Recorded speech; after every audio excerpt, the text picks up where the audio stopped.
CrPC लगाया कि ये सवाल है आपसे। और हम ये कहना चाहते हैं कि अनुच्छेद 19 में ये जो आप हमको आम जनता समझते हैं, हम साधारण जनता की परिभाषा में ना है। आपका विदेश मंत्रालय ने 2012 में राष्ट्रपति महोदय ने और विदेश मंत्रालय, गृह मंत्रालय और आपके 26 राज्य के राज्यपालों ने स्टेटमेंट दिया और कहा कि देश में दो जनता है, एक साधारण जनता है, दूसरा इस देश का मालिक है। वो आप इस देश के नेटिव को, इस देश के मालिक को बिना पहचान करते हुए आप सीआरपीसी आईपीसी ठोक रहे हैं, ये गलत है महोदय। जब अगर सीआरपीसी और आईपीसी का विस्तार ना हुआ है तो आप असंवैधानिक तरीके से हम लोगों पर ये लगा रहे हैं। इसमें हम अगर आप कह रहे हैं कि आप कानून की गलत व्याख्या कर रहे हैं, जजमेंट भी आया है जिसमें आपका 2 साल पहले छत्तीसगढ़ के राज्यपाल ने 313 आदिवासियों के केस वापस करे हैं। और आपका आंध्र प्रदेश में केस चला था, WP सिविल नंबर 2004 का एक केस था 324, उसमें आदेश दिए गए थे कि आपका सीआरपीसी और आईपीसी का विस्तार अनुसूचित क्षेत्र में करने का, पर 338(9) के तहत जनजातीय आयोग से परामर्श करना था, तो जनजातीय आयोग ने और जो संबंधित अधिकारियों ने मना कर दिया कि यहाँ पे आईपी और सीआरपीसी का विस्तार नहीं कर सकते हैं। संपूर्ण आंध्र प्रदेश की जो आदिवासियों थे उनमें मर्डर और बलात्कार के सिवा सारे केस वापस किए गए। और हम भी यही कहने आए हैं कि ये जो आपने लगाया है 188 और ये अगर आपका विस्तार नहीं हुआ तो विलंब आप इस आईपीसी को वापस लीजिए। हम लोग हमारा इतिहास रहा है कि बिरसा मुंडा भी उन्हीं अंग्रेजों से, उनकी अंग्रेजों की बल से ही लड़े थे, और आप भी वही अत्याचार और शोषण करने जा रहे हैं हम पे। आप लोग, उन लोगों की भीड़ आती है, ज्योतिरादित्य सिंधिया आता है, उनपे वो बहुत सारी 2000 पब्लिक लेके आता है, उनपे आपका कोरोना गाइडलाइन नहीं होता है। वो लोग जो घूमते हैं उनपे कोई गाइडलाइन ना होता है। हाँ, आपका गाइडलाइन होता है तो सिर्फ इस देश के मूल मालिक पे, आदिवासियों पे। ये कहाँ का न्याय है? अगर आप कहते हैं कि इस देश के मालिक हम नहीं है तो एग्जीक्यूटिव मजिस्ट्रेट साहब, आप 165 भूराजस्व संहिता का जो 6 है उसमें एब्रोजिनल अनुसूचित जनजाति का ब्रैकेट में एब्रोजिनल शब्द लिखा है। एब्रोजिनल का मीनिंग होता है मूल निवासी। ये 2020 का आपका भूराजस्व संहिता का एडिशन है और उस बुक भी हमारे पास है। अगर पूछना चाहे तो हम बता दें। तो महोदय, हमारा ये निवेदन है कि अविलंब ये एफआईआर वापस लेना चाहिए कि नहीं लेना चाहिए। अगर ऐसा नहीं आप करते हैं तो फिर आपका और हमारा टकराव का स्थिति बना रहे। आप सुरक्षा के लिए है, न कि आप हमको डंडे मारने के लिए है। ये सही है। टेरिटरी से आप जो टेरिटरी से आप तनख्वाह लेते हैं, आप OIGS के अंतर्गत आते हैं, ऑल इंडिया गवर्नमेंट सर्विसेज के अंदर आते हैं, भारत शासन सेवार्थ में आते हैं। आप लोग सेवा के लिए लगे हैं और आप अत्याचार कर रहे हैं। तो महोदय, मैं ज्ञापन लेकर के आया हूं जिसको मैं प्रति श्रीमान राष्ट्रपति महोदय जी को भी जाना है। जनजाति आयोग जो 338(9) के तहत बना है उसको भी जाना है, ताकि आप लोगों पे कार्रवाई हो। और सेडिशन और देशद्रोह का काम आप कर रहे हैं तो 124 संविधान को मान आप ना रहे हैं, कानून को मान आप ना रहे हैं, और साला देशद्रोह हमको कह रहे हैं। ये गलत है महोदय।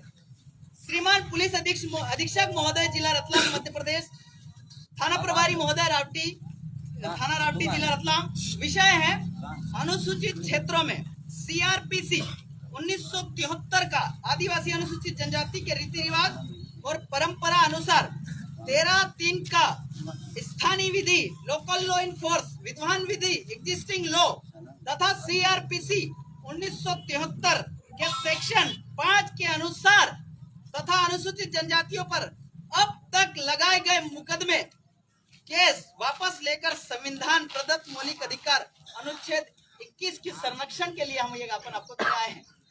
हम ये नहीं कह रहे हैं कि आप 5 लोगों पे भी एफआईआर लीजिए।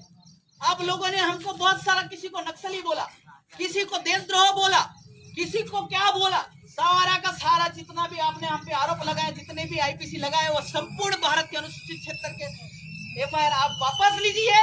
और आपके राष्ट्रपति महोदय को कहिए कि अनुच्छेद 53 क्या जो 3(ग) में लिखा है कि एक भारत का एक सर्वोच्च राष्ट्रपति होगा, 2 में ये कहा है कि संघ की संपूर्ण कार्यपालिक शक्ति आपका राष्ट्रपति में निहित होगा, पर 3 बोलता है कि इस अनुच्छेद की कोई भी बात विद्यमान विधि को प्रभावित नहीं कर रहे हैं तो आप हमें कैसे प्रभावित कर रहे हैं, ये मैं पूछना चाहता हूं। आपका जो जुडिशियल मजिस्ट्रेट है 124 में आपका भारत का एक सर्वोच्च न्यायालय होगा, उसके अंदर जो आपका उसका हस्ताक्षर राष्ट्रपति जी करेंगे। जो राष्ट्रपति जी की कोई भी बात हमारे क्षेत्र में लागू ना होते तो जुडिशियल मजिस्ट्रेट हमारा न्याय कैसे करते? ये आप सब असंवैधानिक काम कर रहे हैं अनुसूचित क्षेत्र में। जो द्वारा थाना प्रभारी महोदय, थाना रावटी, जिला रतलाम, आपसे उम्मीद है कि आप ये ज्ञापन सबको पहुंचाए। तहसीलदार महोदय सविनय निवेदन है कि हमारा अनुच्छेद 244(1) क्षेत्र है, जिसमें 244(1) में जो अनुसूची बनाया है उसमें स्पष्ट कहा है कि तुरंत प्रवृत्त होगा। और पैरा 2 5वीं अनुसूची का कहता है कि इस अनुसूची के उपबंधों के रहते अनुसूचित क्षेत्रों में कार्यपालिक शक्ति का विस्तार है। तो उपबंधों के अधीन अगर रहता है तो पियून टू कलेक्टर जो जितने भी सर्विसेज है उसमें आदिवासी होना चाहिए। तो गैर आदिवासी आपने कैसे लगा दिए? ये हमारा आपका सवाल है। नहीं लागू है तो अनुसूचित क्षेत्र में डीएम, एग्जीक्यूटिव पावर, आपका मजिस्ट्रेट क्या कर रहे हैं यहाँ पे? क्योंकि जब गेजेट ही जारी नहीं हुआ है, माननीय कलेक्टर महोदय से हमने जब पूछा आपके गोपाल चंद जी डाक से, वो खुद कहते हैं कि गेजेट ना है। गेजेट ना है तो बिना गेजेट के आप असंवैधानिक काम कैसे कर रहे हैं? तो 124(1) के तहत आप लोगों पर देशद्रोह का मुकदमा होना चाहिए। जहां संविधान के 5वीं अनुसूची के प्रावधान अनुच्छेद 244(1) पैराग्राफ 5(a) के तहत विशिष्ट अधिनियम यानी क्रिमिनल प्रोसीजर कोड आईपीसी 1898 तथा सीआरपीसी 1973 नागालैंड के जैसे लागू ना है। नागालैंड में आपका आईपीसी लागू ना है, पर इसको आप पीछे जाकर के देखेंगे, कॉन्स्टिट्यूशन हिस्ट्री में जाकर के देखेंगे तो एक ही एक्ट मिलता है, शेड्यूल डिस्ट्रिक्ट एक्ट, जो 2 मई 2012 की रिपोर्ट में माननीय राष्ट्रपति महोदय प्रतिभा जी पाटिल ने यह चर्चा कहा था कि अनुसूचित क्षेत्र में किसी प्रकार का कोई कानून न लगता है। इसका रिपोर्ट 320 पेज का भी हमारे पास है। फिर भी आप लोग हम पे डंडा चला रहे हैं। वो कह रहे हैं कि अगर यहाँ का सुरक्षा प्रदान करना है तो इनके पैदा होने से लगाकर मृत्यु तक का सामान प्रदान होना चाहिए। फिर हमारे समाज में गरीबी क्यों है, यह समझ में नहीं आता है। आप लोग पूरी तरीके से विकास के नाम पे सारा पैसा हड़प रहे हैं। एक साल का आपका सालाना टीएसपी का पैसा 16,775 करोड़, ये आपका 2017 का रिपोर्ट है। तो हम आदिवासी तो मात्र 12 करोड़ हैं। अगर हम आदिवासी अगर डिवाइडेशन करके देखें 16,000, एक आदमी को 13 करोड़ रुपया पर सालाना का आ रहा है। वो कह रहा है, राष्ट्रपति प्रतिभा पाटिल जी की रिपोर्ट में स्पष्ट वर्णन किया है क्या अगर आदिवासियों पे जुरिडिक्शन लगाना है, कार्यपालिक शक्ति लगाना है, विधायिका लगाना है तो पर आदमी कितनी सेवा होनी चाहिए? एक साल में 13 करोड़ होना चाहिए। और आज भी चप्पल ना है हमारे समाज के पास। पूरा संवैधानिक काम कर रहे हैं आप लोग। इस कारण इस प्रकार 5वीं अनुसूची राज्य आंध्र प्रदेश में सुप्रीम कोर्ट में डाले गए केस WP सिविल में, इसका नंबर भी दे रहा हूं ताकि आप इसको सोचें और आईपीसी तुरंत निरस्त करें। WP सिविल नंबर 324/2003 अभी लेटेस्ट फैसला है जिसको तो आपको मानना ही पड़ेगा।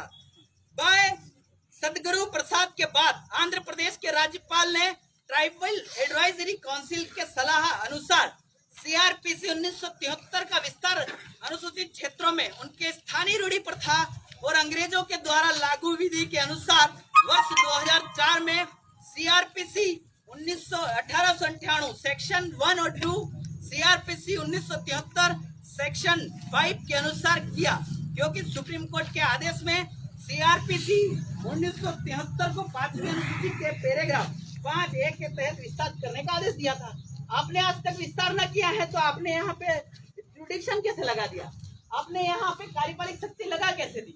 यह हम लोगों को आपका कॉन्स्टिट्यूशन और आपका जो पावर है वो समझ ना आया।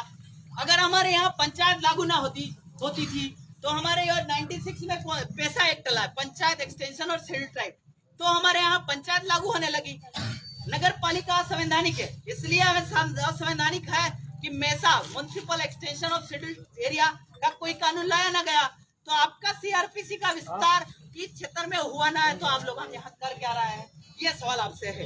इन सारे सवालों के जवाब ये ऊपर लिखे 4 महोदय से हम लोग जानना चाहेंगे, जिसमें आप लोग भी हैं। इस क्षेत्र रतलाम ग्रामीण के 52 गांव है। सेलाना, शिवगढ़, रावटी और बाजना ये अनुसूचित क्षेत्र है। और इसको एक बार राष्ट्रपति जी साइन करने के बाद एक फैसला है झारखंड में उस आया, रांची में 99% नॉन ट्राइबल है। इसके बाद भी वो अनुसूचित क्षेत्र है। आप चाहते हैं कि नॉन ट्राइबल की जनसंख्या बढ़ा दे और टेबर कमेटी बना दे और इनका शेड्यूल एरिया समाप्त कर दे। ऐसा न होता है। जिस जजमेंट में कहा गया है कि राष्ट्रपति जी ने एक बार ऑर्डर कर दिया, उसको कोई चेंज न कर सकता, खुद राष्ट्रपति जी भी चेंज न कर सकते। ये टीजीपी इलाका है।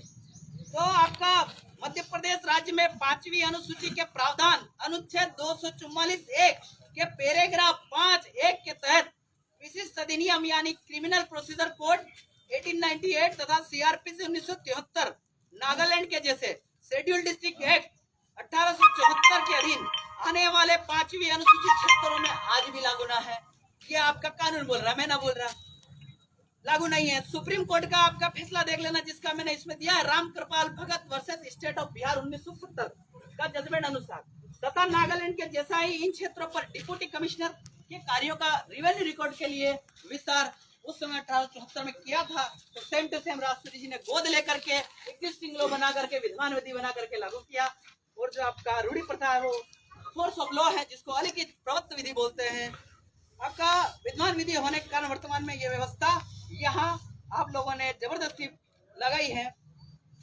It is desirable that all act and law, ये मैं बता रहा हूँ, एज इट इज कानून में लिखा है। It is desirable that all act and law should be reviewed for their adoption of schedule area, but this is not practically feasible by the concerned department. The law commission under the Ministry of Law should be entrusted this responsibility for review of existing law affecting property rights, succession, marriage, landholding, independent constitution, management of the people administration.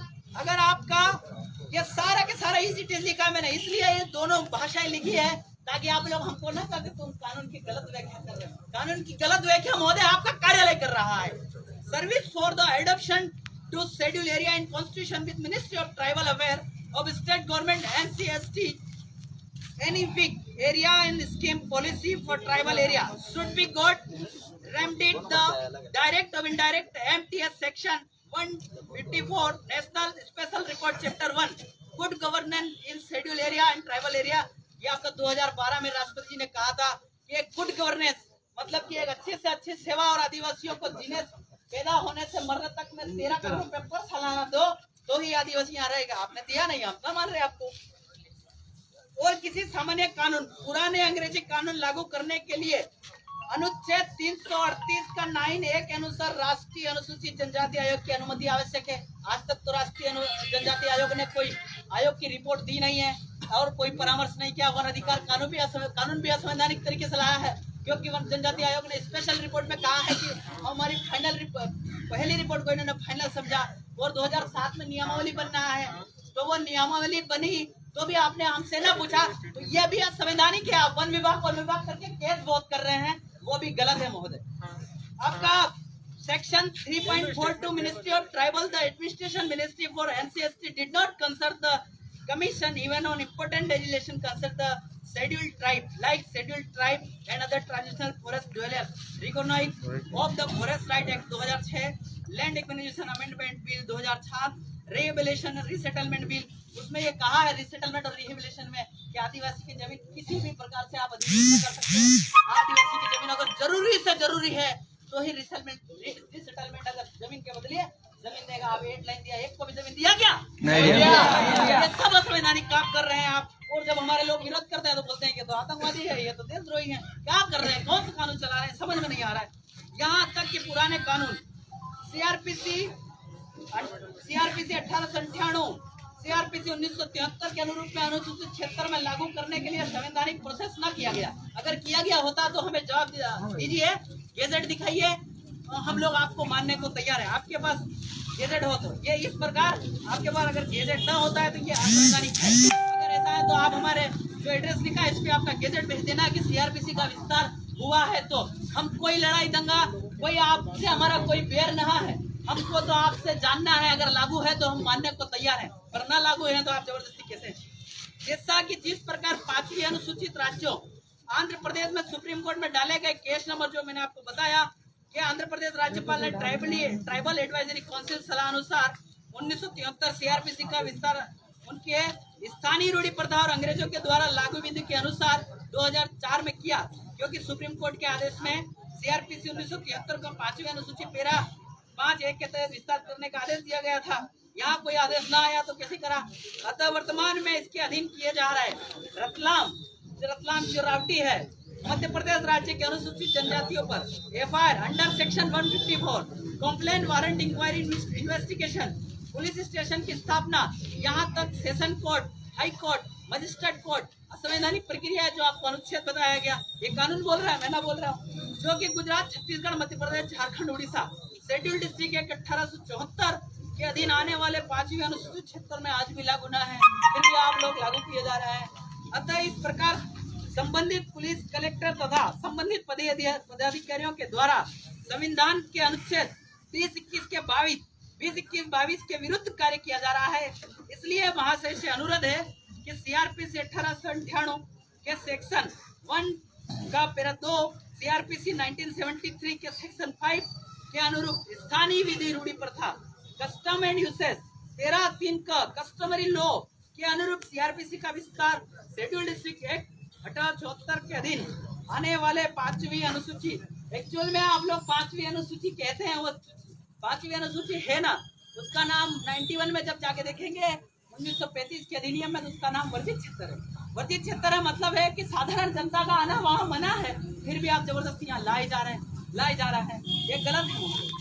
आपका रूढ़ी प्रथा custom के अधीन आने वाले 5वीं अनुसूचित क्षेत्रों राजस्थान, गुजरात, छत्तीसगढ़, मध्य प्रदेश, झारखंड और उड़ीसा में करे, और तत्कालीन जो फर्जी मुकदमा तुमने यहाँ पे भी 5-6 लोगों पे किया है, फर्जी मुकदमा जो विधि के अनुरूप नहीं किए गए हैं, उनकी कार्रवाई रुकवा कर उन्हें मुकदमे से मुक्त कर हिरासत से बाहर निकाले, क्योंकि इसमें विधि का सार्वजनिक प्रश्न सब्सटेंशियल क्वेश्चन निहित है।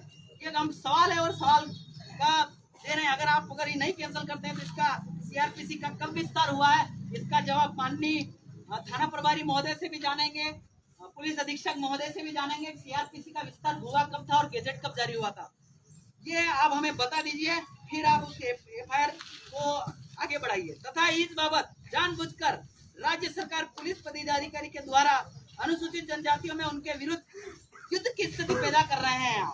ये आप कर रहे हैं, हम ना कर रहे हैं, जो कि आईपीसी की धारा के तहत संगीन जुर्म है, जिसके जिम्मेदार पिछले 70 सालों के राज्यपाल, संबंधित ब्यूरोक्रेट्स, कर्मचारी मुकदमा मुक्त न करने की स्थिति में संविधान के अनुच्छेद 32 के तहत मामला को सुप्रीम कोर्ट लेकर जाएंगे, तथा 1950 और 1973 के बाद के सारे जो मुकदमे जिनमें सीआरपीसी के तहत कार्रवाई की गई है, उनको मुक्त करने की प्रार्थना कोर्ट से की जाएगी, और संबंधित अधिकारियों के पर मुक्त राज्यपाल पर देशद्रोह, यानी कि सारे अधिकारियों पर जितने आपका गृह मंत्रालय, सब पे देशद्रोह का मुकदमा दर्ज करवाएंगे हम। विस्तार पूर्वक जानकारी देते हुए महाशय कहना चाहते हैं कि इस क्षेत्र में आदिवासी गांव रूढ़िगत में निहित कार्यपालिक, न्यायपालिक, विधायिका वो मुगलों ने छेड़छाड़ नहीं किया था। आप तो मुगलों से भी खतरनाक हो। अंग्रेजों ने मान्यता देते हुए इस क्षेत्र को नॉन रेगुलेटेड एरिया कहा, अर्थात अंग्रेजों का कोई भी कानून सीधे यहाँ पे लागू ना होता, तो वही एग्जिस्टिंग लॉ बनाया है, अपने अलग से कोई लॉ ना बनाया है। जब तक कि राज्यपाल लोग अधिसूचना जारी नहीं करे, अर्थात ब्रिटिश की कार्यपालिक, न्यायपालिक, विधायिका लागू नहीं की, जैसा कि आपका imperial gazetteer of India volume 4 page number 384 आप पढ़ के देख लेना, यही आपका अमल में है। जिसमें गैजेटियर का वॉल्यूम है, इसमें कुछ पैराग्राफ लिखा है, बाकी आप ढूंढ लेना। In many tracks within the area, the old complement of village official still exist and though are not now embodied in this British system of administration. Every village has written headman. हमारे गांव में एक headman है, and a watchman, एक watchman है. There is officer have been from ancient time and are till through the somewhat less to backbone of police machinery of India. The headman occupied the position of police magistrate and the watchman work under this order. Thus, the later function are those graphically described by Mount Star Ellipson in his report 1819. कोई ये है आपका एलिप्सटन अंग्रेज, उन्होंने एक report दिया था, वो रिपोर्ट ही आज का आपका टेरिटरी में लागू है. Concord from the Peshwa, his watchman duty are to keep, watchman की duty are to keep watch at night, to find out all arrival and departure, observe all stranger ajnami, report all suspicious person to Patel, a headman. हम लोग सारा काम होता था. आप लोगों ने सारा ये आईपीसी सीआरपीसी करके एक आदमी और औरत में भी झगड़ा होता है तो तुम्हारे पास आ जाता है. इस स्थिति आपने पैदा कर दी. हमारा समाज को बिगाड़ने का काम ही इससे हुआ, क्योंकि दो पैसा लिया, पैसा लेकर के बोले कि वो सही है, उस पर भी मुकदमा ठोक देते हो. नहीं बार को ज्यादा है, ये गलत है. सीआरपीसी का Rajasthan, Chhattisgarh, Madhya Pradesh, Orissa, Jharkhand, Gujarat schedule district act 1874 के अधीन आने वाले 5वीं अनुसूचित क्षेत्रों में आज भी लागू नहीं है. पर लागू नहीं होना उस समय तक की विद्यमान विधि सीआरपीसी की जगह डिप्टी कमिश्नर को पावर का अभी तक लागू होने के कारण है, जिस पर विस्तार पूर्वक जानकारी देते हुए महाशय हम कहना चाहते हैं कि अंग्रेजों ने भारत में 3 तरह का शासन किया. पहला आपका इंडियन इंडिपेंडेंस एक्ट जो माउंटबेटन की योजना के तहत आया था, जिसमें उसका सेक्शन 7C बना है ABC. पहला बोला ब्रिटिश इंडिया, दूसरा इंडियन स्टेट और ट्राइबल एरिया. ब्रिटिश इंडिया वो था जहाँ अंग्रेजों ने राज किया, वो आपका वही आपका जुरिडिक्शन का इलाका है. इधर इंडियन स्टेट में ट्रीटी हुआ था और हमारे ट्राइबल एरिया का ट्रीटी का आज तक सबूत न है. और ट्राइबल एरिया का ट्रीटी हुआ जिसमें validity act of foreign जुडिशन act में आपका दर्शाया हुआ है. तो महोदय एक नोट देखना चाहे, इंडियन इंडिपेंडेंस एक्ट 1947 भारत के संविधान के अनुच्छेद 300 आपकी जो एम लक्ष्मीकांत बुक थी जो आपने प्रिफर करी थी आईएएस और यूपीएससी के दौरान, उसमें लिखा था कि ये निरस्त हो गया. पर स्टेट ऑफ नागालैंड का जो सच्चिदानंद बोस का जो फैसला आया है, उसमें लिखा है कि अनुच्छेद 395 के द्वारा इंडियन इंडिपेंडेंस एक्ट जो है रिपील होता है, परंतु संविधान के अन्य अनुच्छेद के उपबंधों अर्थात अनुच्छेद 13(3) का में लिखित आदेश ऑर्डर के अधीन 372 एक के द्वारा सुरक्षित की जाती है, जो कि गवर्नमेंट ऑफ इंडिया एक्ट 1935 के सेक्शन 292 और 293 तथा इंडियन इंडिपेंडेंस एक्ट 1947 के सेक्शन 18 तथा अनुच्छेद 372 के द्वारा सुरक्षित किया जाता है. अगर जजमेंट देखना हो तो state of Nagaland versus Ratan Singh 9 मार्च 1960, आपका गूगल पे कानून.com पे भी इसका जजमेंट निकल जाता है, हम वहीं से निकालते हैं. अंग्रेजों ने भारत पर 3 साल का शासन किया था. मैंने आपको बता चुका 7 ABC इंडियन इंडिपेंडेंस एक्ट का. इंडियन इंडिपेंडेंस एक्ट 1947 में आगे नीचे लिखा है कि भारतीय स्वतंत्रता अधिनियम 1947 के सेक्शन 7B और 7C यानी कि इंडियन स्टेट जो आपका जम्मू कश्मीर इलाहाबाद का ट्रीटी हुआ था वो ब्रिटिश भारत या डोमिनियन समझौते के तहत ट्रीटी एग्रीमेंट द्वारा अर्जित किया है. अनुच्छेद 1 का 3 का भी ये बोलता है अर्जित किया हुआ इलाके, अनुच्छेद 1 में लिखा है, आप पढ़ते हैं. परंतु जैसा कि एक्स्ट्रा प्रोविजन जुडिक्शन या फॉरेन जुडिशन एक्ट 1947 फॉरेन जुडिशन एक्ट के तहत इन क्षेत्रों पे करार हुआ है और करार में आपकी वैलिडिटी दी है कि लोकल लोग को अगर फॉलो नहीं करता है तो इनको नहीं मानने का, तो हम क्या आपको मानने इनकार कर दे, फिर हम आपको कहेंगे आप देशद्रोही हैं. ये गलत है महोदय. डोमिनियन के अंदर लिया गया. इस पर एग्रीमेंट में यह भी लिखा हुआ है कि उन पर समझौता के प्रावधानों पर इंडियन स्टेट के रूरल या ट्राइबल एरिया के किसी अथॉरिटी या के कोई ऐसा भाग जो कि इस बात को लेकर जागरूक है, उसके द्वारा भविष्य में प्रश्न नहीं उठना चाहिए, यह आपकी कमेटी ने कहा है. अन्यथा भारत के सारे आदिवासी ब्रिटिश भारत डोमिनियन से स्वतंत्र हो जाएंगे. ये आपका सेक्शन 8 है लक्ष्मीकांत की बुक के अंदर, आप देख लीजिएगा. स्वतंत्र हो जाएंगे और उनके जुरिडिक्शन अर्थात कार्यपालिक, न्यायपालिक, विधायिका तीनों समाप्त हो जाएंगे. Indian independence act 1947 7 ABC foreign जुडिशन act 1947 validity act of done Indian independence act 1947 Indian state tribal area की कोई परिभाषा आज तक क्लियर न करी. गवर्नमेंट ऑफ इंडिया की एक्ट 1935 का सेक्शन 311 में दोनों की परिभाषा आपका सत्ता जजमेंट बोलता है कि सरकार की 1 इंच भी जमीन अनुसूचित क्षेत्र में ना है. मीरामा रेड्डी बोलता है कि सरकार एक व्यक्ति है जो 165(6) के तहत आप देशद्रोही हुए क्योंकि आदिवासी की जमीन तो आदिवासी ही ले सकता है, तो क्या सरकार आदिवासी जो हमारी जमीन ले रही है, ये आपको जानना चाहिए. और अनुच्छेद 141 के तहत वो सारे न्यायालय के जजमेंट है, वो आपके न्यायालय पे भी लागू है, आपका न्यायालय है. तो अगर नहीं मान रहे हैं तो 124 के तहत देशद्रोह कौन हुआ, ये हुए हम हुए, ये आपको या एसडीओपी सूरज कुमार थे जमशेदपुर के, उन पर देशद्रोह का मुकदमा लगा था. अब अगर ऐसा ग्राम सभा को और आप इन आदिवासियों के साथ इस टाइप से अत्याचार करेंगे तो हम भी इस प्रकार की प्रोसेस जितना हो सके मिलन और विलय के अनुसार काम किया जाए, क्योंकि आप लोग ट्रीटी पे हो, एग्रीमेंट पे हो, करार पे हो, ट्राइबल एरिया इंडियन स्टेट के अंदर भी है। और दूसरी ओर ये नहीं किया जा सकता कि आजादी के ठीक पहले यानी 1947 के पहले के स्वतंत्र Indian state Indian independence act का सेक्शन 7B में लिखित ट्रीटी ग्रांट एग्रीमेंट में आएंगे। Imperial gazetteer of India volume number 4 page number 63 आप देख लेना।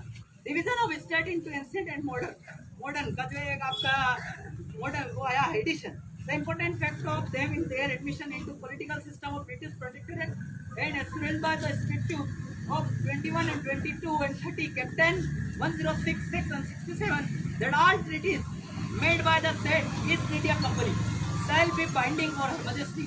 आपका हर प्रकार से करार हुआ है, क्योंकि छत्तीसगढ़, मध्य प्रदेश, उड़ीसा, झारखंड आदि राज्यों में ट्रीटी ऑफ इलाहाबाद 12 अगस्त 1765 के द्वारा ईस्ट इंडिया कंपनी का रेवेन्यू कनेक्शन का करार हुआ था, जिसकी वजह से ही क्षेत्र पर डिप्टी कमिश्नर का रेवेन्यू कलेक्शन का अधिकार मिला था। और यह एग्जिस्टिंग 1966 में इसकी परिभाषा दी है, संविधान के अंदर है। संविधान विद्यमान विधि लागू विधि अतः इस क्षेत्र में सीआरपीसी 1898 और सीआरपीसी 1973 का विस्तार नहीं किया गया, बल्कि डिप्टी कमिश्नर को ही सामान्य क्षेत्रों और कोर्ट सिविल क्रिमिनल का अधिकार दिया गया। वही gazetteer of India volume number 4 page number 384 के अनुसार हर आदिवासी विलेज हेडमैन मोटा मान की गंभीर पटेल पहाड़ा को ही सिविल क्रिमिनल मामले का निपटाने की शक्ति प्रदान की गई है। फिर भी आप लोग उसमें सीआरपीसी की तरफ वोट भेज देते हैं, ये गलत है। इंडियन इंडिपेंडेंस एक्ट 1947 में इन क्षेत्रों में किस साल के करार ट्रीटी पर बात हुई थी, इस एग्रीमेंट आपका संविधान में साइलेंट है। या आपका अनुच्छेद 147 देखेंगे आप तो वो संविधान की वैधता पर सवाल खड़ा करता है। इंपीरियल गैजेटियर ऑफ इंडियन वो जो है आप में ये इसका विक्टोरिया का भी जो था उसमें सनद वो भी बता रहा हूँ।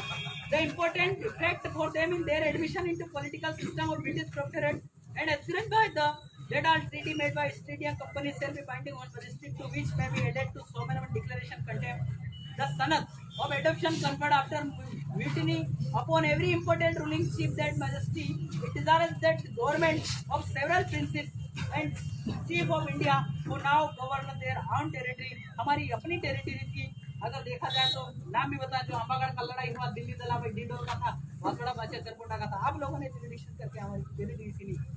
ये territory should be a that and that all the representation and dignity of their houses should be continued. Moreover, the celebrated proclamation 1858 जो देखे declared that it is जो देख ले वो ठीक है। present territory possession while ये विक्टोरिया बोल रहे हैं जो आज की महारानी है आपके देश की, while we will permit to aggregation on our dominion or our right to attempt money with impunity। वो क्या कह रहे हैं, वो कह रहे हैं कि अनुसूचित क्षेत्र में पावर है, आप पावर लगा के आपको क्यों डरा रहे हैं, समझ में नहीं आ रहा है। With their on those other fish and respect to rights, dignity and honor native। ये शब्द लिखा है नेटिव, हम इस देश के मालिक princess गौरवान। We decide that all whether our subjects should enjoy the prosperity neither all is in view form and controversy। आप लोग कंट्रोवर्सी कर रहे हैं, साजिश कर रहे हैं। Those excited by the application of doctrine of left it desirable to rapid survey of principal native states। मतलब उन्होंने एक मालिकों के इलाके का भी सर्वे किया था, उसी को आपका डिस्ट्रिक्ट 1874 और वो आगे जाकर के आपका वर्जित क्षेत्र और अंतिम क्षेत्र और वही आपका संविधान में आकर के 5वीं और 6वीं अनुसूची बना। फिर आप इस नॉन रेगुलेटेड एरिया पे क्या करेंगे।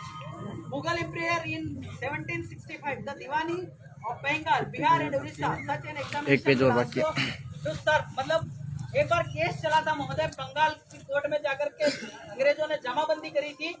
तो जब आदिवासियों से सबूत मांगा गया कि तुम्हारी जमीन कहाँ है, तो आदिवासी अपना पारंपरिक पत्थर सिराबासी पिताजी जो जमीन में गड़े उसकी हड्डी निकाल के ले जाकर के कहा अंग्रेज तेरा बाप नहीं है, यहाँ जमीन हमारी है। तो अंग्रेजों ने बंदोबस्त में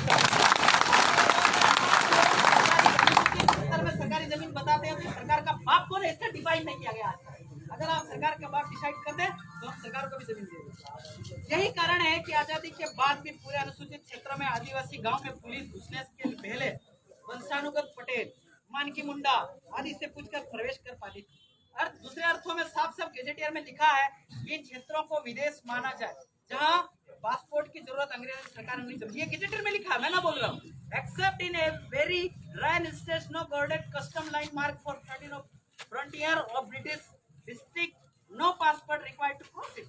The notwithstanding the fact that the subject of native state for foreigner in the eye of the law of British India या फिर CRPC 1908 के सेक्शन 85, 86, 87, IPC 1860 का सेक्शन 5, 19 जो CRPC 1973 का सेक्शन 5, 105 है, यही कहता है। क्योंकि आपका एग्जिस्टिंग लॉ बना के वही आपका IPC डाला गया है, कोई 1973 में नया नहीं लगाया गया, एक तो संशोधन किया गया है।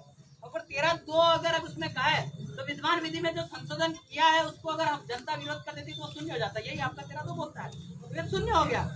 Indian independence act 1947 section 7B के अनुसार भारत डोमिनियन की सरकार ने तो इंडियन स्टेट के साथ ट्रीटी ग्रांट किया।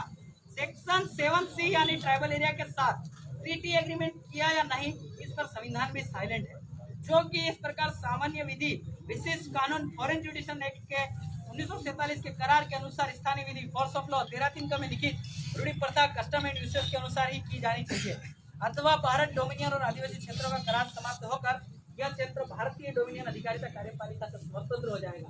आप लोगों को अगर ये करार सुरक्षित रखना है तो आप लोगों के हमारे जो कहे अनुसार हमारी व्यवस्था अनुसार आपको चलना पड़ेगा, अन्यथा हम आप लोगों को मानने से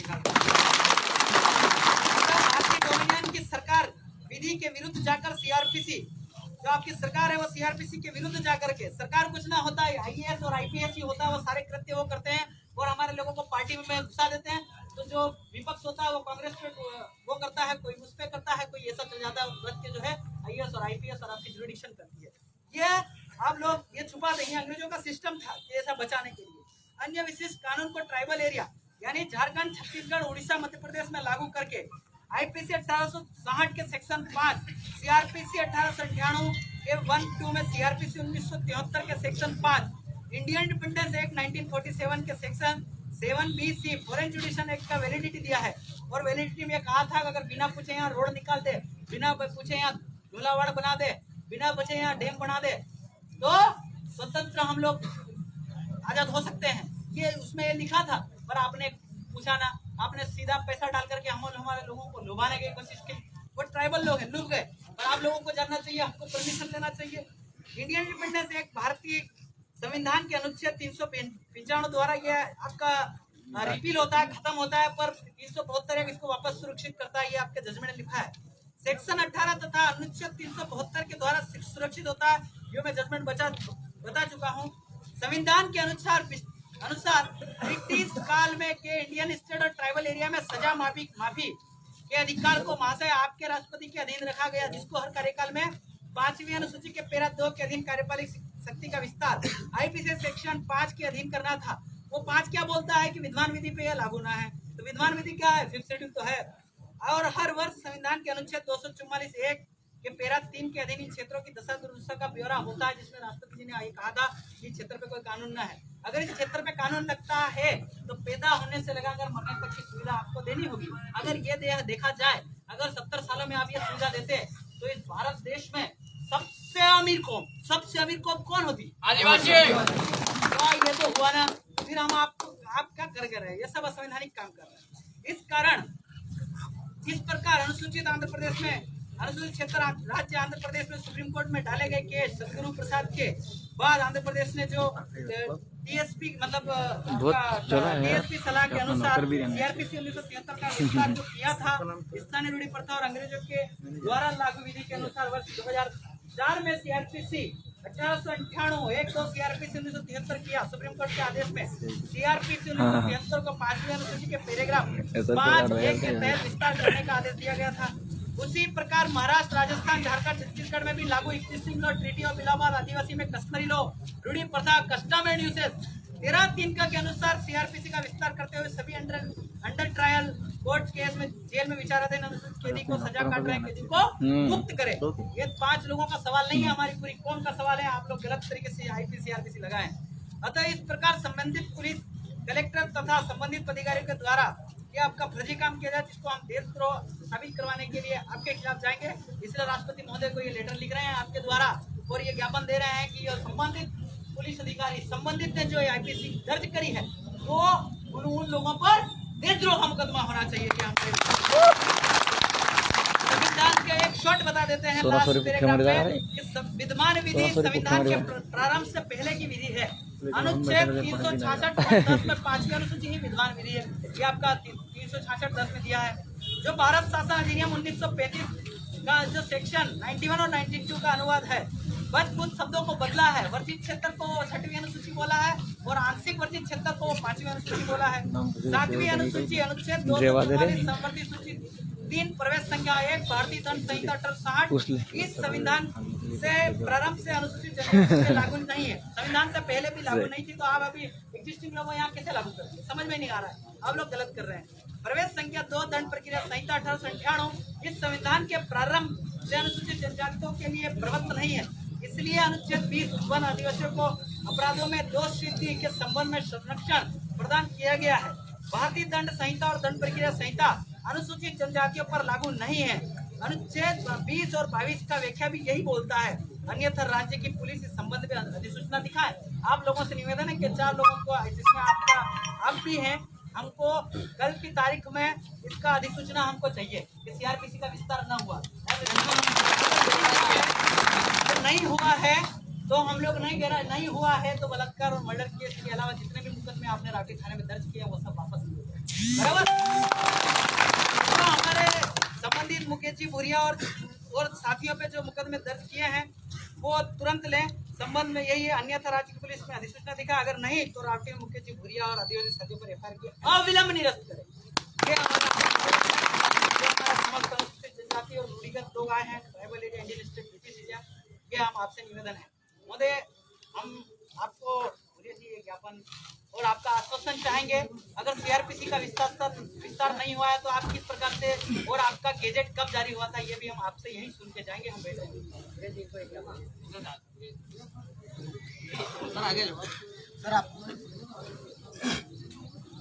आगे वो इसका गेजेट चाहिए। माननीय ऑफिसर भी है कि अगर गेजेट ना है तो आप कैसे लगा रहे हैं? और ये सुप्रीम कोर्ट का जजमेंट है, अगर सुप्रीम कोर्ट की अवमानना हुई है तो आप सुप्रीम कोर्ट को नहीं मानते।